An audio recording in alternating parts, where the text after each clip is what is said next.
رمضان.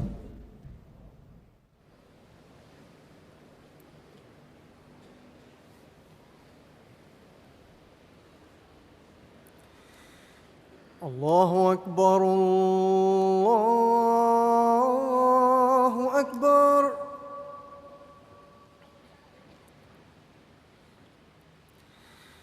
الله أكبر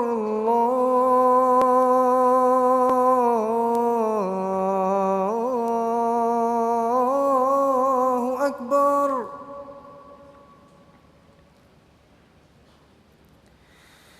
أشهد أن لا إله إلا الله.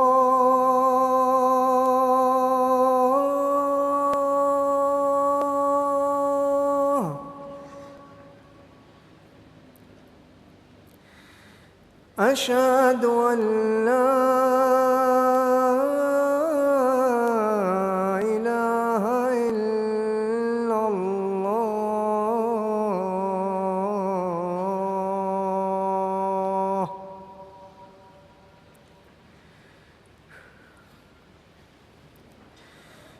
أشهد أن محمدًا رسول الله.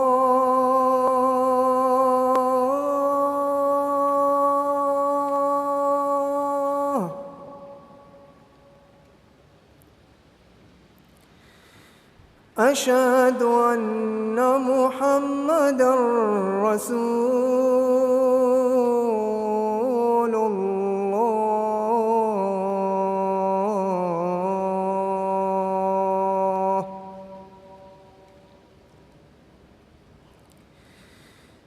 حي على الصلاة.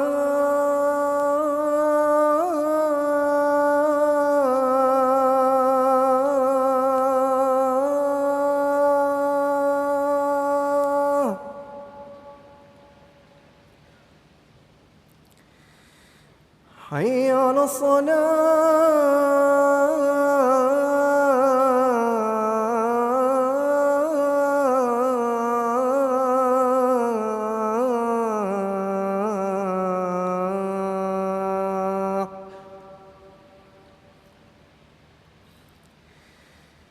حي على الفلاح.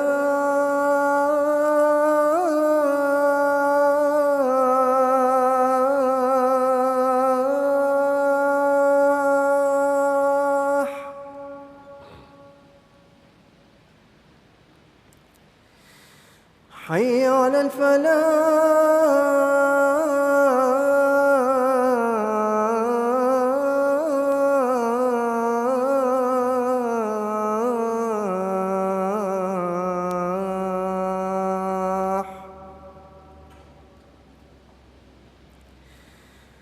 الله أكبر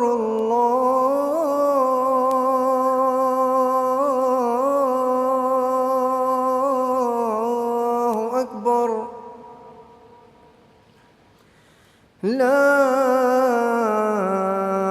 إله إلا الله.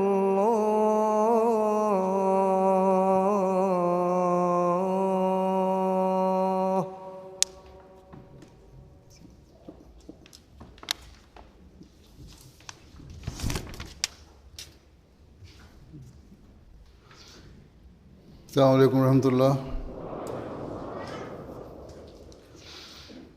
أشهد أن لا إله إلا الله وحده لا شريك له وأشهد أن محمدًا عبده ورسوله. أما بعد فأعوذ بالله من الشيطان الرجيم. بسم الله الرحمن الرحيم. الحمد لله رب العالمين. الرحمن الرحيم. مالك يوم الدين. إياك نعبد وإياك اهدنا الصراط المستقيم صراط الذين أنعمت عليهم غير المغضوب عليهم ولا الضالين.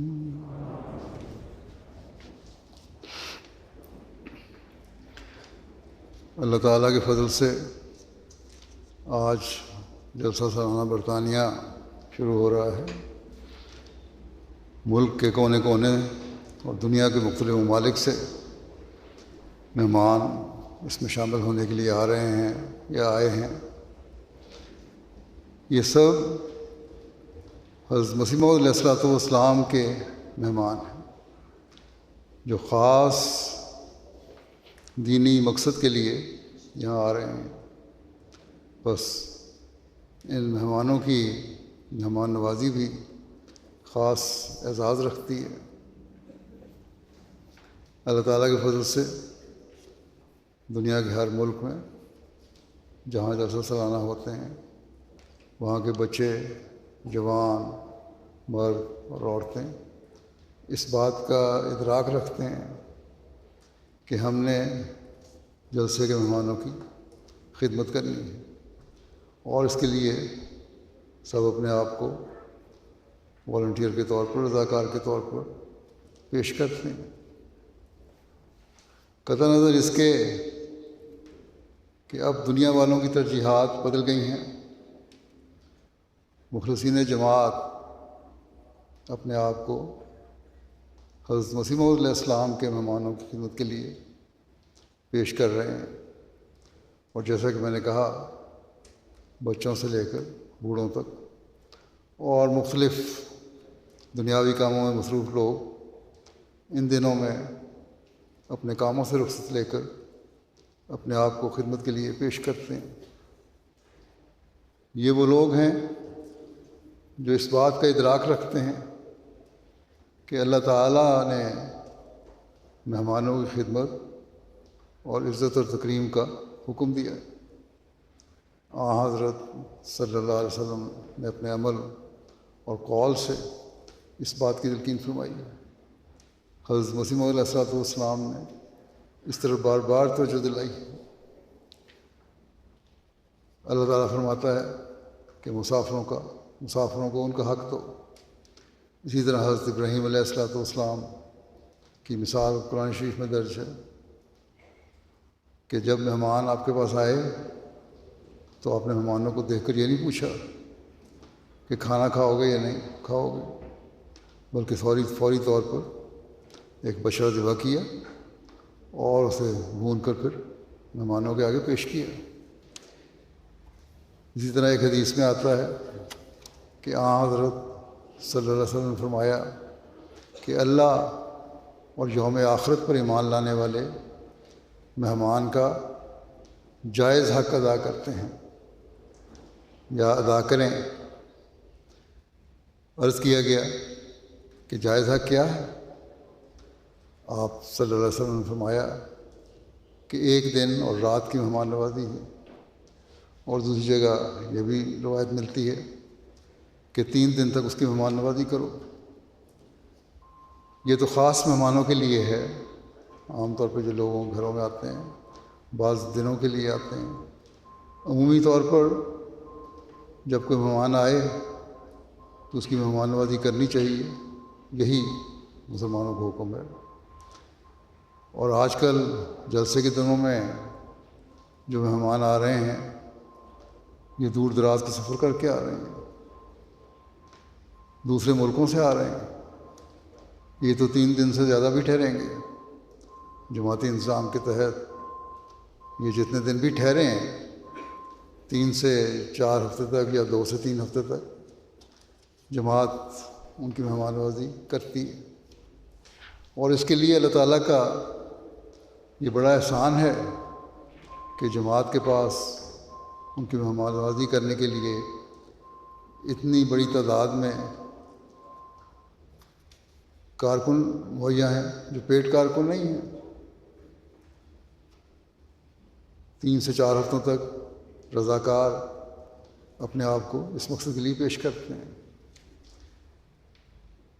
بلکہ مہمان نوازی کا یہاں یو کے میں اتنا بڑا وسیع انتظام ہو گیا ہے کہ سارا سال ہی حضرت مسیح موعود علیہ الصلوۃ والسلام کا لنگر چلتا ہے، اور اس لنگر میں خدمت کے لیے بہت سے لوگ جن کے اپنے کاروبار ہیں، بعضوں کے اپنے ریسٹورنٹ ہیں، بعضوں کی کیٹرنگ کے کاروبار ہیں، وہ سب لوگ سارا سال ہی مہمانوں کی خدمت کے لیے کچھ نہ کچھ وقت پیش کرتے ہیں۔ اور یہ خصوصیت اب برطانیہ کی جماعت کو اس لیے بھی حاصل ہے کیونکہ یہاں خلافت موجود ہے، اور خلیفہ کی موجودگی کی وجہ سے لوگوں کا یہاں آنا جانا بہت زیادہ ہے، اور اس کی وجہ سے مہمان نوازی بھی کرنی پڑتی ہے۔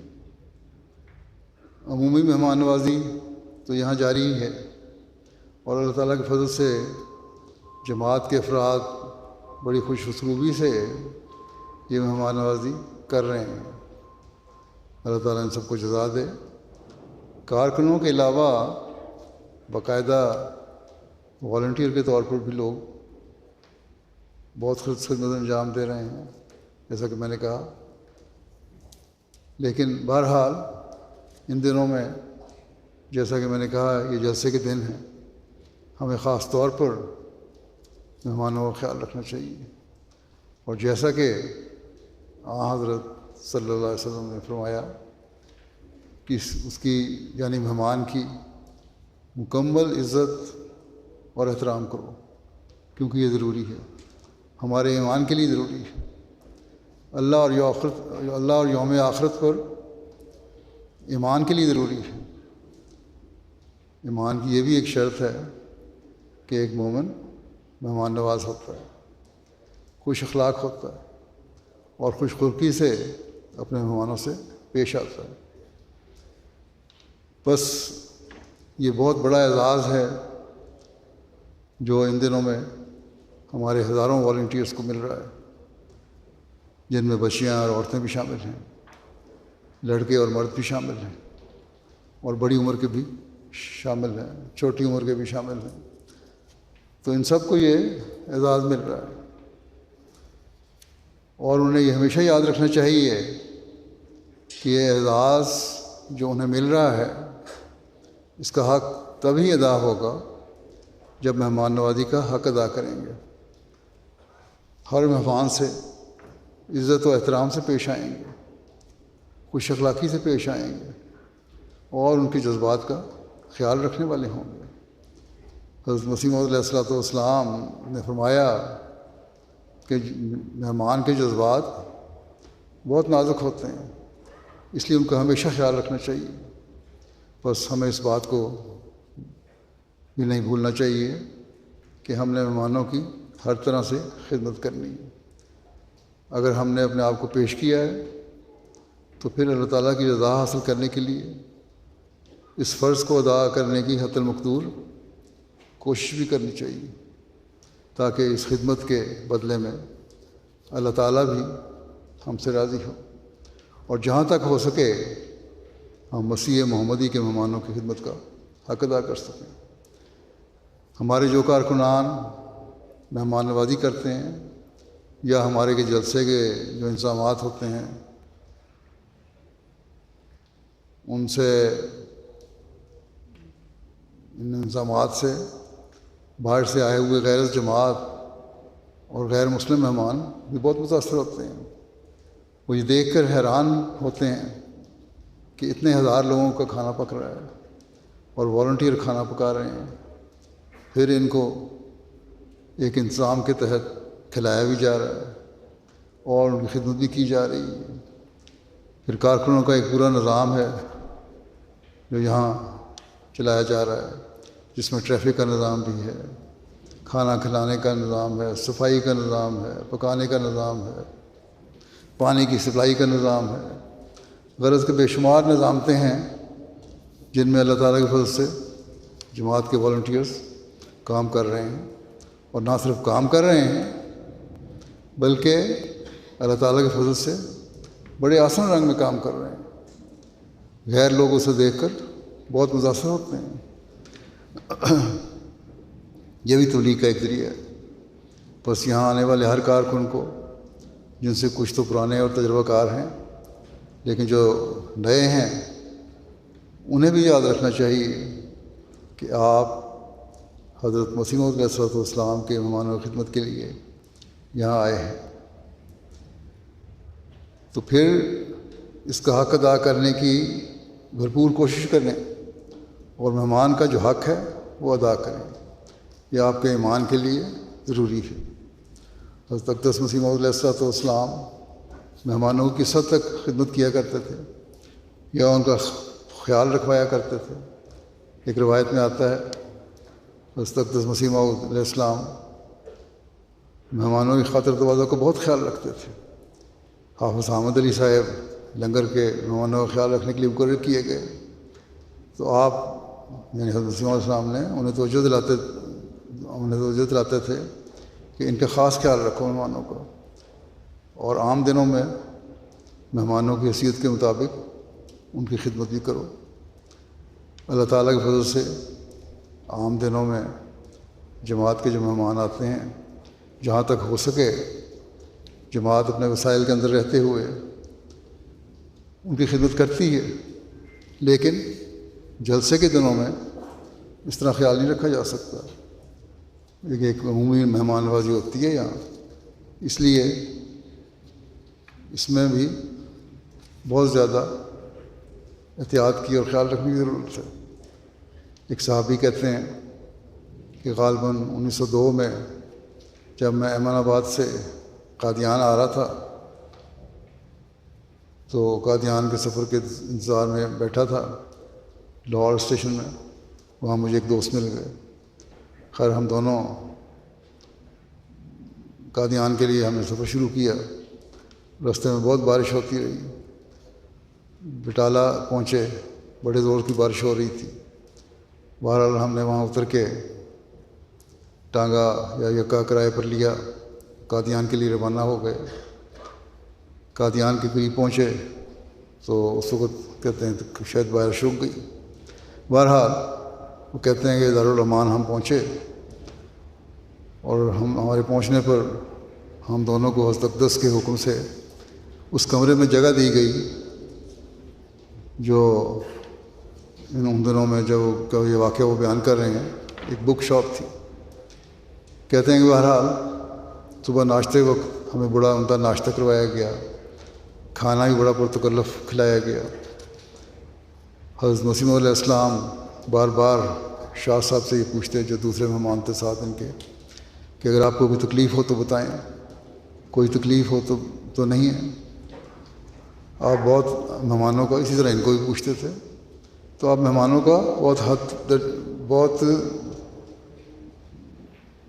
تک اور انتہائی درجے کا احترام کیا کرتے تھے۔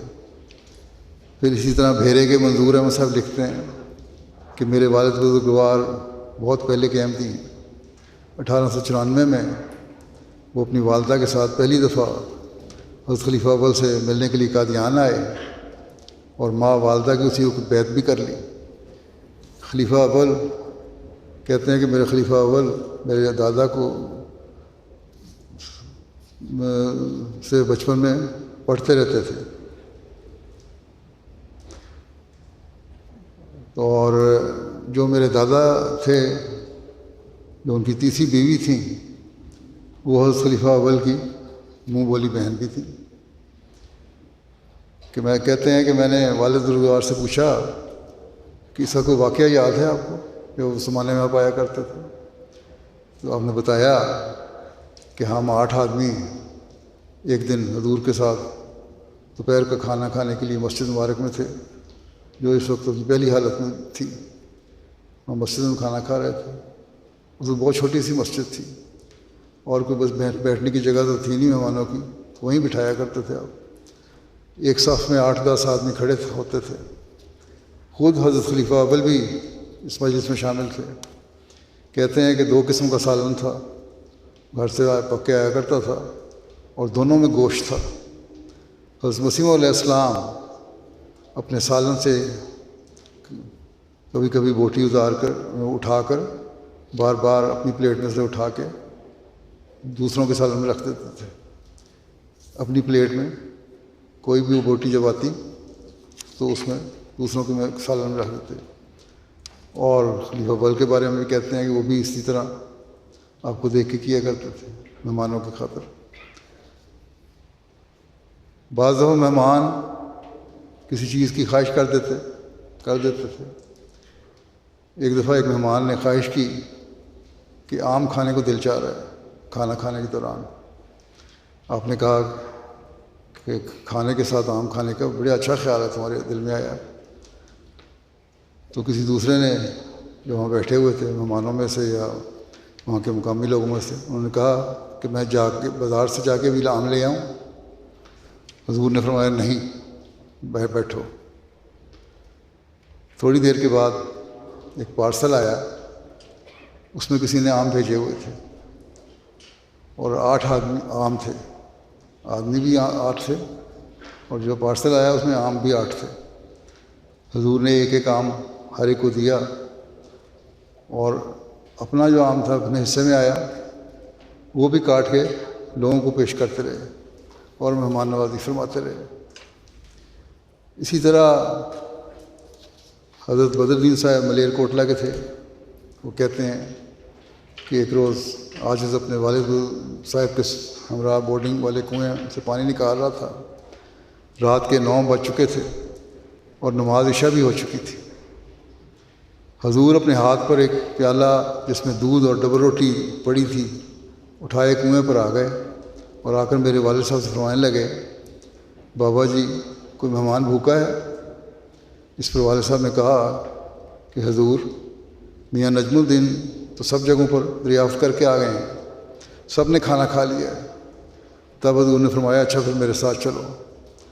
تب ہم دونوں باپ بیٹا حضور کے ساتھ ہو لیے. جب مہمان خانے میں جا کر مہمانوں سے معلوم کیا تو کوئی نہ ملا, سب نے کھانا کھایا ہوا تھا. پھر ہم کہتے ہیں وہاں دکان تھی ایک شیر محمد کی, اس وقت کھلی ہوئی تھی. اس کے پاس پہنچے تو وہاں ایک صاحب نے کہا کہ حضور میں نے تو دودھ ڈبل روٹی کھانی ہے. اس پر حضور نے وہ پیالہ اس کو دے دیا.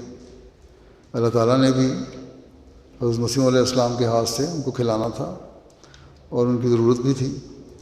حضور کے دل میں اللہ تعالیٰ نے ڈالا کہ جاؤ مہمانوں کو کھلاؤ, اور پھر آپ اس مہمان کی خدمت کے لیے لے آئے. تو اس طرح کے بہت سارے واقعات ہیں جو آپ کی زندگی میں ملتے ہیں. عام حالات میں بھی آپ مہمان نوازی فرمایا کرتے تھے, اس لیے کہ مہمان کی تکریم عزت اور احترام کا ذکر ہے, کہ بھوکے کو کھانا کھلانے کا ذکر ہے, ضرورت مند کو کھانا کھلانے کا ذکر ہے. یہ اللہ تعالیٰ کا حکم ہے. اسی طرح حضرت ڈاکٹر رحمت اللہ صاحب اپنا ایک واقعہ بیان کرتے ہیں. کہتے ہیں کہ جلسے کے موقع پر ایک رات بطور جماعت کے سیکرٹری کے صدر انجمن کے اجلاس میں نے جانا تھا. مغرب اور عشاء جلسے کے بعد اجلاس ہوتا تھا, مختلف جماعتوں کے عہدیدار آتے تھے, ان سے میٹنگ ہوتی تھی. کہتے ہیں مغرب اور عشاء کی نماز کے بعد مسجد مبارک میں اجلاس ہونا تھا اور وقت تھوڑا تھا. تو میں نے کہا کھانا میں بعد میں کھا لوں گا, گو کہ اس وقت مجھے بھوک بھی لگی ہوئی تھی اور صبح 8 بجے سے میں نے کھانا کھایا ہوا تھا. لیکن کہتے ہیں بہرحال کیونکہ جماعتی ذمہ داری تھی اس لیے میں نے کہا اب کھانا بعد میں کھا لوں گا. جب میٹنگ ختم ہوئی تو رات کو دیر سے میں لنگر خانے پہنچا تو اس وقت 11 بج گئے تھے اور مجھے شدید بھوک لگی ہوئی تھی. کہتے ہیں کہ جب میں اپنی جماعت کے لوگوں میں گیا اور وہاں کھانے کا پتہ کیا تو پتہ لگا کہ کھانا تو ختم ہو گیا ہے. وہاں ہمارے ایک دوست کہتے ہیں اس وقت کھانا تو ختم ہو گیا, ایک دوست گئے اور دسترخوان میں سے ایک روٹی کا ٹکڑا لے کر آ گئے کہ لنگر خانہ تو اب بند ہو گیا ہے, اس ٹکڑے کو کھا لیں, اب اسی پہ گزارا کریں آج. تو کہتے ہیں میں نے بھی اس ٹکڑے کو چبانا شروع کر دیا.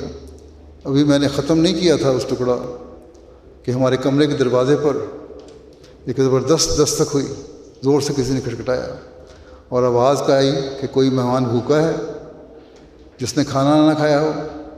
وہ آ جائے اور چل کر لنگر خانے میں کھانا کھا لے۔ خاکسار کے ساتھیوں نے مجھے بھی نکال باہر کیا اور لنگر میں پہنچ کر جو کچھ ملا بات شکر کھایا۔ کہتے ہیں کہ اگلے روز دن کے 10 بجے حضرت مسیح علیہ السلام کو مسجد مبارک کے چھوٹے زینے کے دروازے پر میں نے کھڑے ہوئے دیکھا اور خدام کو گلی میں حضور کی طرف رخ کیے کھڑے دیکھا۔ حضور ان سے کچھ مخاطب فرما رہے تھے۔ حضرت مولوی نور الدین صاحب بھی وہاں موجود تھے۔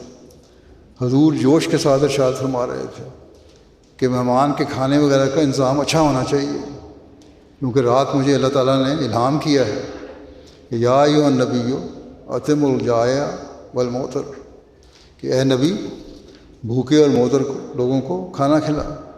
چنانچہ مجھے معلوم ہوا کہ آدھی رات کو جو میرا جگانا تھا اس الہام کی بنا پہ تھا، جو مجھے رات کو دستک ہوئی اور کسی نے کھانا کھلایا، وہ حضرت مسیح علیہ السلام کو ہی اللہ تعالیٰ نے بتایا تھا، تبھی انہوں نے بھیجا تھا۔ تو یہ نیک لوگ تھے جن کی بھوک کی تکلیف کو اللہ تعالیٰ ہی محسوس کرتا تھا اور پھر اپنے نبی کو اطلاع دے دیتا تھا۔ وہاں سے ایسے انتظام تھے کہ انتظام ہو گیا، لیکن یہاں ہمارے جلسے کی انتظامیہ کو چاہیے کہ اس بات کا خیال رکھے کہ جو مہمان لیٹ آتے ہیں، بعض دفعہ رات کو سفر کر کے دور دراز سے آئے ہوتے ہیں، یورپ کے سفر سے آئے ہیں، بعض دفعہ فیری لیٹ ہو گئی، بعض دفعہ جہاز لیٹ ہو گیا، بعض دفعہ سفر میں ٹریفک میں پھنس گئے، تو ان کے لیے کھانے کا انتظام ہونا چاہیے، لیکن یہ احتیاط ہو کہ کھانا صحیح حالت میں ہو۔ یہ نہ ہو کہ گرمی کی وجہ سے کھانا خراب ہو گیا ہو اور آپ باسی کھانا کھلا دیں اور وہ کسی بیماری کا باعث بن جائے۔ اس لحاظ سے بھی مہمان کی مہمان نوازی کو ہمیشہ یاد رکھنا چاہیے کہ ان کا خیال بھی رکھنا ہے اور اچھا اور عمدہ کھانا بھی کھلانا ہے۔ ایک دفعہ حضور نے فرمایا کہ سب آنے والوں کو ایک ہی قسم کا کھانا کھلاؤ، یعنی جلسے پر آنے والے لوگوں کو ایک ہی قسم کا کھانا کھلاؤ، کوئی تخصیص نہیں ہونی چاہیے۔ اس پر خواجہ صاحب یا کسی اور نے عرض کی کہ بعض غربا بھی آتے ہیں جن کو اپنے گھر میں دال بھی میسر نہیں آتی، وہ تو دال بھی نہیں کھا سکتے، چٹنی سے روٹی کھا لیتے ہیں۔ ان کو یہاں دال کھلانا معیوب نہیں ہے، ان کے لیے سالن پکانے کی ضرورت نہیں، گوشت دال بھی کھلا دی جائے تو کوئی حرج نہیں، کوئی ضرورت نہیں ہے کہ ان کے لیے گوشت کا سالن بنایا جائے۔ حضور علیہ السلام نے فرمایا کہ گو ان کو گھر میں دال نہ ملتی ہو، لیکن جب دوسروں کو گوشت یا پلاؤ کھاتے ہوئے دیکھیں گے تو ان کو کھانے کی خواہش پیدا ہوگی اور بصورت نہ ملنے کے ان کی دل شکنی ہوگی۔ یہ تو مہمان کی دل شکنی ہے کہ ایک طرف ایک مہمان کو بیٹھے تم گوشت کھلا رہے ہو اور دوسرے کو کہہ دو کہ دال کھاؤ، یہ نہیں ہو سکتا۔ آپ نے فرمایا میرے مرید خواہ غریب ہوں یا امیر، میرا ان کے ساتھ ایک ہی جیسا تعلق ہے، اس لیے ایک ہی قسم کا کھانا پکاؤ۔ گوشت پلاؤ وغیرہ دو تو سب کو دو، اور دال دو تو پھر سب کو دو۔ ہاں اگر تمہارے پاس گنجائش نہیں ہے اور دال کھلانی ہے تو پھر سب کو دال ملے گی، یہ نہیں ہے کچھ کو گوشت دے دو اور کچھ کو دال کھلا دو۔ یہ حضرت مسیح علیہ السلام کے طریق تھے، آپ کے اسلوب تھے، آپ کی نصیحت کرنے کے انداز تھے اور آپ کی مہمان نوازی کے طریقے تھے۔ حضرت چودھری عبدالرحیم صاحب بھی اسی طرح بیان کرتے ہیں کہ ایک دفعہ حضرت اقدس نے مجھے 500 روپے ادا کیے اور فرمایا کہ جلسے کا انتظام آپ کے سپرد ہے، لیکن یاد رہے کہ تمام اب آپ کے ساتھ صرف ایک ہی قسم کا سلوک کرنا ہے اور ایک ہی قسم کا کھانا تیار کرنا ہے ہر ایک کے لیے۔ عام حالات میں تو مختلف کھانے پک جاتے ہیں جیسا کہ میں نے کہا، لیکن ان دنوں میں آپ نے کہا ایک کھانا پکے گا۔ تو بعض لوگوں نے عرض کی، کسی اور کا نام لیا حکیم فضل الدین صاحب کا، کہ وہ زیادہ تجربہ کار ہیں، یہ انتظام ان کو دے دیں، وہ زیادہ اچھے طریقے سے کر لیں گے۔ مگر حضور نے کوئی جواب نہیں دیا اور چودھری عبدالرحیم صاحب کو ہی فرمایا کہ آپ یہ انتظام کریں۔ وہ کہتے ہیں کہ اس دوران میں خواجہ کمال الدین صاحب میرے پاس آئے اور مجھے کہنے لگے کہ میرے لیے چاول تیار کرا دو، کیونکہ حضور نے تمہیں کھانے کا انتظام دیا ہے۔ کہتے ہیں میں نے انہیں کہا کہ مجھے تو حضرت صاحب کا یہ حکم بھی ہے کہ سب کے لیے ایک ہی قسم کا کھانا تیار کروایا جائے، اس لیے اگر چاول کھانا چاہتے ہیں تو پھر اجازت لے کے آئیں۔ کہنے لگے خواجہ صاحب کہ چاولوں کے لیے کیا اجازت مانگوں؟ میں نے کہا تو پھر میں بھی حضور کی اجازت کے بغیر چاول کا ایک دانہ بھی نہیں دے سکتا۔ اس پر وہ بڑے ناراض ہوئے اور کہتے ہیں کہ جب تک یہاں رہے مجھ سے ناراض ہی رہے۔ بہرحال اس بات کا مہمانوں کو بھی خیال رکھنا چاہیے کہ لنگر کے انتظام کے تحت جو کھانا پکتا ہے، جو بھی ملتا ہے، اس کو صبر و شکر سے کھا لینا چاہیے۔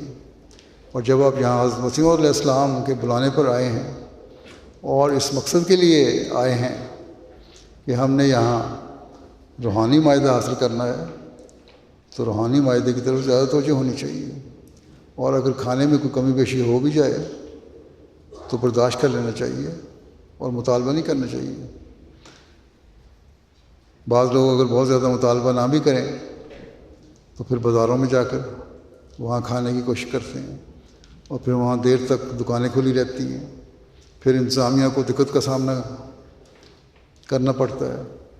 اور آج کل کے جو حالات ہیں، خاص طور پر موسم کی حالات، خشک موسم ہے، اس میں وہاں باہر کھانا پکانا اور دیر تک بعض دفعہ، جبکہ انتظامیہ کا بعض شعبے جو ہیں اپنا کام سمیٹ بھی لیتے ہیں اور پوری طرح نگرانی نہیں ہوتی، بعض دفعہ یہ غیر محفوظ ہو جاتا ہے۔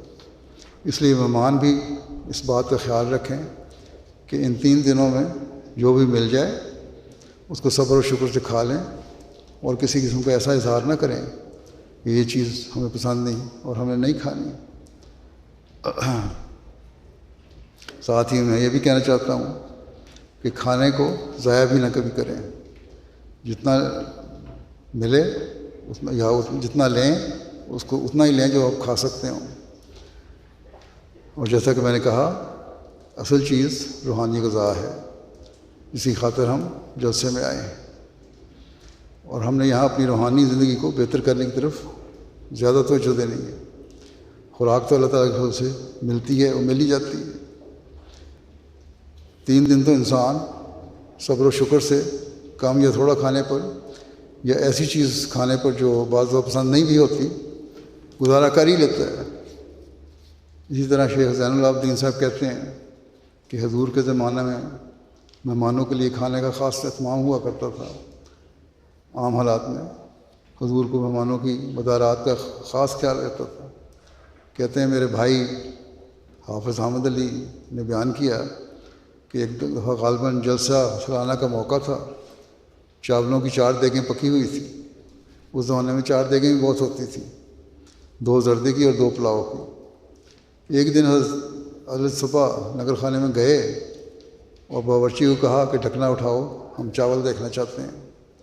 اس نے ڈھکنا اٹھایا، حضور کو خوشبو اچھی نہیں لگی، لگا کہ اس میں کوئی سڑان سی پیدا ہو گئی ہے۔ اس پر حضور نے دوسری دیگیں بھی دیکھی اور فرمایا کہ زردے کی دونوں دیگیں ٹھیک نہیں ہیں، ان کو ڈھاب میں پھینک دو، یہ انسانوں کے کھانے کے قابل نہیں ہیں۔ اور فرمایا کہ جب ہمیں ان کی خوشبو پسند نہیں اور اس میں مزہ بدلا لگ رہا ہے، اس کا مزہ بھی، اور ایسی بو آ رہی ہے جو برداشت کرنا مشکل ہے، تو مہمانوں کو کیسے پسند آئے گی؟ اس لیے یہ نہیں ہو سکتا کہ جو چیز مجھے پسند نہیں میں مہمانوں کو کھلا دوں، اس لیے اس کو ڈھاب میں پھینک دو اور ضائع کر دو، وہاں جانور کھا لیں گے۔ یہ احتیاط تھی حضرت مسیح علیہ السلام کی۔ اس لیے کھانا پکانے کی ڈیوٹی والے جو کارکنان ہیں انہیں بھی احتیاط کرنی چاہیے کہ ان دنوں میں خاص طور پر، آج کل کیونکہ گرمی کا موسم ہے، جیسا کہ میں نے کہا کہ کھانے کا انتظام ایسا ہونا چاہیے کہ کھانا صحیح طرح محفوظ رہے اور دیر تک پڑا نہ رہے، اور خاص طور پر دال وغیرہ جس میں جلدی سڑان پیدا ہو جاتی ہے، وہ دیر تک رکھ کر مہمانوں کو نہ کھلائیں، اس کا خیال رکھیں، اور پہلے کھانے کو اچھی طرح چیک کر لیا کریں۔ اسی طرح باقی شعبہ جات ہیں، وہاں بھی ہر شعبے کے کارکن کو کوشش کرنی چاہیے کہ حد الوسع مہمان کے آرام کا خیال رکھیں۔ غسل خانوں کی صفائی کا شعبہ ہو، ٹریفک کا شعبہ ہو، پارکنگ کا شعبہ ہو یا سیکیورٹی کا شعبہ ہو، وہاں سیکیورٹی تو ہونی چاہیے، لیکن لوگوں کے ساتھ احتیاط اور عزت و احترام سے پیش آئیں۔ سیکیورٹی والے کا یہ کام نہیں ہے کہ وہ غلط قسم کا ایسا رویہ اختیار کرے جس سے مہمان کو تکلیف ہو اور وہ سمجھے کہ مجھ سے سخت کلامی سے پیش آیا گیا ہے۔ بس ہمیں ان باتوں کا خاص طور پر خیال رکھنا چاہیے، اور یہاں جلسہ گاہ کے اندر بھی خاموش کرانے کا جو انتظام ہے اس میں بھی ڈسپلن کو قائم رکھنے کے لیے احتیاط سے قائم رہیں، عورتوں کی طرف بھی خاص طور پہ۔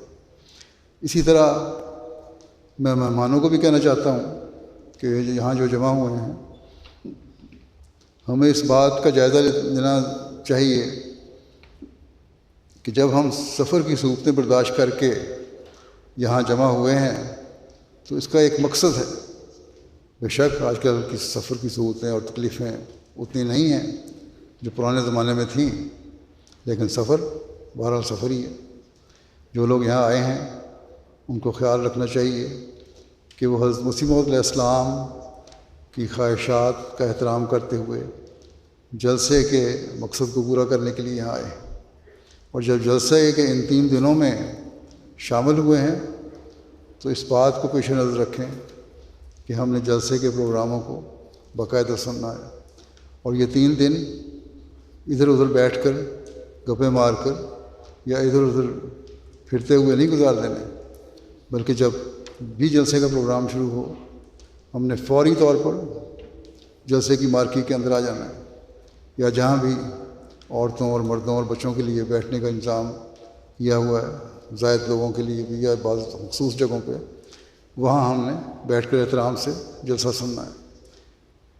اسی طرح عورتوں کے لیے بچوں کے ساتھ بیٹھنے کے لیے جو علیحدہ جگہ بنائی گئی ہے وہاں عورتوں کو بھی چاہیے کہ اپنے بچوں کے ساتھ خاموشی سے بیٹھ کر جلسہ سنیں۔ بچوں میں بیٹھنے کا مطلب یہ نہیں ہے کہ عورتیں آپس میں باتیں کرنے لگ جائیں۔ حد الوسع کوشش کریں کہ صرف بچے کو خاموش کرانے یا اسے بہلانے کے لیے بولنا ہے، پڑھے تو بولنا ہے۔ اگر چھوٹا بچہ رو پڑا ہے تو اسے چپ کرانے کے لیے کوئی طریقہ اختیار کرنا ہے تو یہ کریں، لیکن بہرحال جب ماؤں کی آپس میں باتیں شروع ہو جائیں تو وہ سے ایک شور پڑ جاتا ہے، اور یہ نہیں ہونا چاہیے، کیونکہ اس سے باقی لوگ ڈسٹرب ہوتے ہیں جو بیٹھے ہوتے ہیں۔ اور کئی شکایتیں آتی بھی ہیں کہ بچے تو کم شور میں جاتے ہیں لیکن عورتیں آپس میں باتیں کرنے لگ جاتی ہیں۔ وہ سمجھتی ہیں کہ ہم بچوں کی مارکی میں بیٹھے ہیں یا بچوں کی، تو ہمارے لیے باتیں کرنا جائز ہے، حالانکہ یہ جائز نہیں ہے۔ یہ انتظام اس لیے ہے تاکہ دوسرے لوگ جن کے بچے نہیں ہیں ساتھ وہ آرام سے جلسہ سن سکیں، اور خود بچوں کی مائیں بھی آرام سے بیٹھ کر سن سکیں۔ اس لیے کوشش یہی کریں کہ حد الوسع کم سے کم بات کریں۔ اسی طرح گو کے جلسے کے پروگرام کے دوران بازار تو بند ہوتے ہیں، لیکن پھر بھی عام وقت میں جب بازار کھلے ہوتے ہیں وہاں بھی مہمان ڈسپلن کا خیال رکھیں اور احتیاط کریں، اور کوئی ایسی بات نہ ہو جس سے وہاں کا ماحول خراب ہوتا ہو۔ صبر اور حوصلے سے اپنی چیزیں خریدنے کا انتظام کرنا چاہیے۔ بعض دفعہ رش پڑ جاتا ہے، دکان ایک ہوتی ہے، اسٹال ایک ہوتا ہے اور اس میں دیر لگ جاتی ہے، لیکن ایسی حالت میں بھی لوگوں کو چاہیے کہ صبر اور حوصلے اور برداشت سے کام لیں، تبھی آپ جلسے کے مقصد کو پورا کرنے والے ہوں گے۔ حضرت مسیح علیہ السلام کیسے احمدی چاہتے تھے، اس بارے میں آپ نے فرمایا کہ وہ لوگ بنو جو تقوی اختیار کرنے والے ہیں اور نیکیاں بجا لانے والے ہیں، کیونکہ بغیر تقوی کے اللہ تعالیٰ راضی نہیں ہوتا۔ بس آپ لوگ جو یہاں آئے ہیں آپ کا اصل مقصد یہی ہونا چاہیے کہ ہم نے اپنے اس مقصد کو حاصل کرنا ہے اور تقوی کو حاصل کرنا ہے، اور اس کے لیے خاموشی سے بیٹھ کر جلسہ سننا ہے، مردوں نے بھی اور عورتوں نے بھی، اور جب یہ مقصد حاصل ہوگا تبھی آپ ان باتوں سے فائدہ اٹھا سکیں گے جو جلسے میں کہی جاتی ہیں اور جس مقصد کے لیے جلسہ منعقد کیا جاتا ہے۔ اس کے لیے ہر ایک جو یہاں آیا ہے ایک دوسرے سے محبت سے ملے، پیار سے ملے، اسلام کو رواج دیں۔ جلسے میں ہر طرف السلام علیکم کا ماحول ہونا چاہیے۔ جلسے کے پروگرام ختم ہونے کے بعد جب آپس میں ایک دوسرے کو ملتے ہیں تو محبت اور پیار سے ملیں۔ اگر کسی کی پرانی رنجشیں بھی ہیں تو ان کو دور کر دیں، اور حتی الوسع کوشش کریں کہ ہم نے کوئی ایسا فعل نہیں کرنا جس سے ماحول میں بدمزگی پیدا ہو۔ بعض لوگوں میں برداشت نہیں ہوتی، ایسے بھی یہ لوگ ہیں، یہ نہیں کہ 100% لوگ بڑے صبر اور حوصلے والے ہیں۔ بعض دفعہ لوگوں میں برداشت کے مادے بہت کم ہوتے ہیں، لیکن ان کو چاہیے کہ ان دنوں میں تقویٰ سے کام لیتے ہوئے اپنی برداشت کے مادے کو بڑھائیں، اللہ تعالیٰ کی رضا حاصل کرنے کی کوشش کریں اور ذاتی رنجشوں کو ختم کریں، یا کم از کم ذاتی رنجشوں کو ماحول میں بدمزگی کا ذریعہ نہ بنائیں اور انتظامیہ کو بھی مشکل میں نہ ڈالیں۔ ہمیشہ یاد رکھیں کہ جس نیک مقصد کے لیے آپ آئے ہیں اسی کو آپ نے پورا کرنا ہے۔ اگر یہ نہیں تو پھر کوئی فائدہ نہیں ہوگا۔ یہاں نمازوں کا باقاعدہ انتظام تو ہے، لیکن جو لوگ لمبا قیام کر رہے ہیں، جماعتی قیام گاہوں میں رہ رہے ہیں، جلسے کے بعد بھی انہوں نمازوں کی طرف باقاعدہ توجہ دینی چاہیے اور باجماعت نماز پڑھنے کی کوشش کرنی چاہیے۔ ان دنوں میں جو یہاں ٹینٹوں میں رہ رہے ہیں یا مارکیوں میں رہ رہے ہیں، ان سب کو چاہیے کہ یہاں 3 دنوں میں تہجد بھی ہوتی ہے۔ تہجد کے وقت جب اٹھایا جائے تو اٹھنا چاہیے، خاص توجہ دیں اس طرف، اور نمازوں کی باقاعدگی تو خیر ہے ہی ہے، لیکن تہجد بھی خاص طور پہ اس کی کوشش کرنی چاہیے، کیونکہ یہی وہ مقصد ہے جس کے لیے آپ یہاں آئے ہیں۔ جب یہ حاصل ہوگا تو آپ لوگ اپنی اور اپنی نسلوں کی زندگیاں سنوارنے والے بن جائیں گے۔ اسی طرح پارکنگ وغیرہ کی طرف بھی توجہ دلا دوں کہ پارکنگ میں بھی انتظامیہ جس طرح رہنمائی کرے اس کے مطابق کار پارکنگ کریں، اور چیکنگ کے وقت جو کارز وغیرہ کی چیکنگ ہے وہاں بھی اگر لمبا کیو لگ رہا ہے تو احتیاط، صبر اور حوصلے سے اپنی باری کا انتظار کریں اور چیکنگ کروا کر آئیں، جلد بازی سے کام نہ لیں۔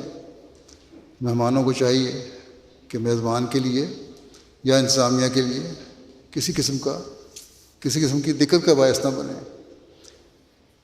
اسی طرح مہمانوں کو بھی اور ڈیوٹی والوں کو بھی ایک اور چیز کا خیال رکھنا چاہیے کہ خاص طور پر آج کل ملک کے جو حالات ہیں اور غیروں میں مسلمانوں کے خلاف بعض دفعہ جو بغض اور کینہ پایا جاتا ہے، اس کے لیے ماحول پر نظر رکھیں اور احتیاط کریں۔ کسی بھی مشکوک چیز یا شخص کو دیکھ کر فوراً انتظامیہ سے رابطہ قائم کریں اور جلسے میں بیٹھ کر بھی ایک دوسرے پر نظر رکھیں۔ اسی طرح ان دنوں میں خاص طور پر کیونکہ موسم بڑا خشک ہے، پہلے بھی میں نے کہا تھا آگ لگنے کا بھی خطرہ ہو سکتا ہے، اس لیے جو انفرادی یا اجتماعی قیام گاہیں ہیں وہاں کسی قسم کی آگ نہ جلائیں، نہ ماچس کی تیلی جلائیں۔ اس کے لیے اگر ضرورت پڑے تو پھر انتظامیہ سے رابطہ کر کے اس جگہ پر چلے جائیں جہاں انہوں نے یہ انتظام کیا ہوا ہے کہ وہاں اگر آگ جلا لی جائے تو کوئی حرج نہیں، لیکن ہر جگہ بیٹھ کر کسی بھی قسم کی چنگاری سے پرہیز کریں اور احتیاط کریں، کیونکہ اس کی وجہ سے کوئی حادثہ بھی پیش آ سکتا ہے۔ اسی طرح کل میں نے کارکنوں بھی کہا تھا کہ پرانی کاروں والے بھی جو ہیں وہ بھی احتیاط کریں۔ مہمان بہت سارے ایسے ہیں کہ بس پرانی کاریں ہیں اور ان کے انجن گرم ہو جاتے ہیں، اگر وہ گھاس کی جگہ پہ کھڑے ہوں تو وہاں آگ لگنے کا خطرہ ہوتا ہے۔ اسی طرح بعض دفعہ تیل ٹپک رہا ہوتا ہے بعض کاروں میں سے، پرانی کاروں میں سے، تو ان کو بھی احتیاط کرنی چاہیے۔ اور پارکنگ کے وقت بتا دینا چاہیے انتظامیہ کو بھی کہ میری کار کا یہ نقص ہے، کسی ایسی جگہ کھڑا کرو جہاں محفوظ رہے۔ صفائی کا بھی خیال رکھیں، جہاں انتظامیہ کوشش کرتی ہے کہ ٹوائلٹس وغیرہ کی صفائی کرے، وہاں خود بھی جب غسل خانوں کو استعمال کریں تو اس کی صفائی کر کے آیا کریں، نہ یہ کہ پانی فرش پر بہہ رہا ہے اور گند پڑا ہوا ہے۔ مہمان کو بھی کوشش کرنی چاہیے کہ حدیث کے مطابق صفائی پر خاص توجہ دیں، کیونکہ صفائی بھی ایمان کا ایک حصہ ہے، اور یہی تو یہاں تو ہم آئے ہی ایمان بڑھانے کے لیے ہیں، اس لیے صفائی کے پہلو کو بھی نظر انداز نہیں کرنا چاہیے۔ ہر ایک کو ان دنوں میں اپنے آپ کو کارکن سمجھ لینا چاہیے اور صفائی کی طرف خاص توجہ دینی چاہیے تاکہ ماحول بھی صاف رہے۔ اپنے ایمان کے معیاروں کو اونچا کرنے کی طرف توجہ دیں، ان دنوں میں ذکر الہی پر زیادہ زور دیں، فارغ وقت میں جہاں بیٹھے ہیں درود شریف، دعاؤں اور استغفار کی طرف زیادہ توجہ دیں، فضول باتیں کرنے کے بجائے ذکر الہی یا دینی گفتگو کریں۔ اس طرح ان دنوں میں بعض نمائشیں بھی لگی ہوئی ہیں، ان کو دیکھنے کے لیے جانا بھی چاہیے آپ لوگوں کو، اور شوق اور غور سے دیکھیں، یہ آپ کے لیے فائدہ مند بھی ہوگا، علمی لحاظ سے بھی فائدہ مند ہے اور دینی لحاظ سے بھی فائدہ مند ہے۔ بس اگر یہ چیزیں ہوں گی تو انشاءاللہ تعالیٰ آپ جلسے سے بھرپور فائدہ اٹھانے والے ہوں گے۔ اللہ کرے کہ آپ سب لوگ اس جلسے میں ہر لحاظ سے، دینی اور روحانی لحاظ سے فائدہ اٹھانے والے ہوں، علمی لحاظ سے فائدہ اٹھانے والے ہوں، اور جلسے کی جو برکات ہیں وہ ہمیشہ آپ کی زندگی کا حصہ بنی رہیں اور آئندہ نسلوں کے لیے بھی زندگی کا حصہ بنی رہیں۔ آپ حضرت مسیح موعود علیہ السلام کی بعثت کا جو مقصد ہے اسے پورا کرنے والے بھی ہوں۔ انشاءاللہ شام کو جلسے کا باقاعدہ افتتاح ہوگا، اور اسے بھی آپ کو غور سے، اس تقریر کو بھی اور باقی جو مقررین ہیں ان کی تقریروں کو بھی غور سے سنیں اور اس پر عمل کرنے کی کوشش کریں۔ اللہ تعالیٰ سب کو اس کی توفیق عطا فرمائے۔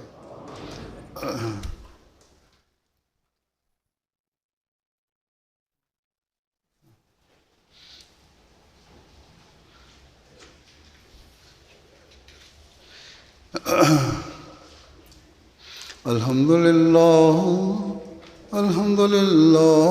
نحمده ونستعینه ونستغفره ونؤمن به ونتوکل علیہ ونعوذ باللہ من شرور انفسنا ومن سیئات اعمالنا، من يهده الله فلا مضل له ومن يضلل فلا هادي له، ونشهد أن لا إله إلا الله ونشهد أن محمدا عبده ورسوله۔